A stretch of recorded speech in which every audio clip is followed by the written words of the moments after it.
Аңа хуҗалыгында арпа басу 29 гектар.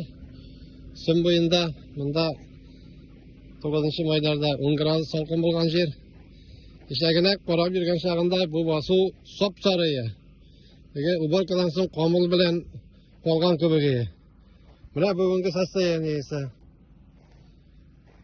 Ярактан ук юлдан ук күренеп тора, сап-сары булып. Шундый халаттан бу уже калкынып килә. Калкынып килә. Менә бу яшел яфраклары, менә яңа чыккан яфраклар. Менә булар. Уже туңнан соң чыккан яфраклар.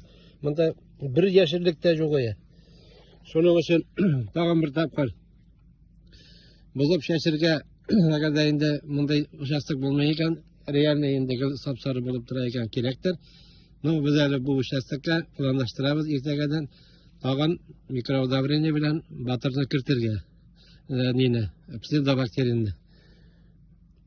Шулай итеп эшләп, әле моннан спаса итәргә була. Монда үсемлек саны бар. Күчтене бирсә, моннан әле нормаль уңыш алырга була тиеш, монда бирсә.